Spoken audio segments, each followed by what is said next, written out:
What's up sa inyo mga guys? Ito pala yung part 2 na nagpunta kami dito sa Emalpay, nasakop ng Barangay Ginabon, Santa Cruz, Zambales guys.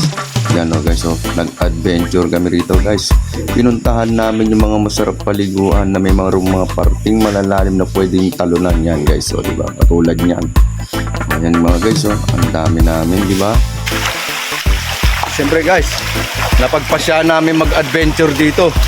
Napagpasya namin, nalakarin tong sapa na to. Kung hanggang saan ba talaga to. Napakahaba guys ng sapa na to. Simula doon sa taas na yun. Oh, di ba? Ayan, mga kasama ko. Kaya nga guys, pagkatapos namin magtampisaw doon at magtalon-talon doon, naglakad-lakad pa uli kami mga guys. Kita mo yan mga guys, yung daloy ng tubig na napakalinis, ang sarap pagmasdan. At yung mga bato na nilalakaran namin guys, ayan ang sarap mag-adventure guys. Sa paglalakad namin dito guys, hindi kami nakakaramdam ng pagod dahil sayang nararamdaman namin. Dahil kasi guys, meron talaga kaming pupuntahan dyan guys na parting malalim guys. At ito na yun mga guys, yung parting malalim na pupuntahan namin. Mga guys,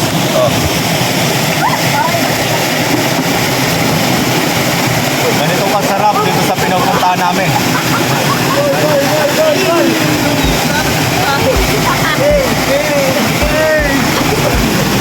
Kaya dito kami pumunta guys, kasi dito ay malalim to.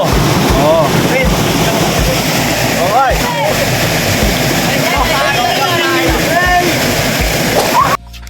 Yeah mga guys, siyempre naligo na rin kami rito. Umana rin kami dito sa isang pinupuntahan din ng mga tao na dito rin sila nagdadasal, di ba?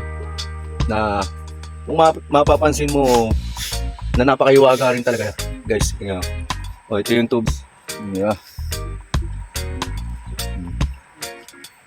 At may guhit pa yan guys.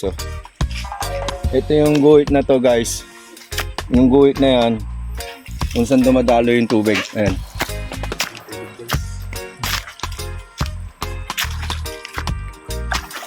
Ayan guys.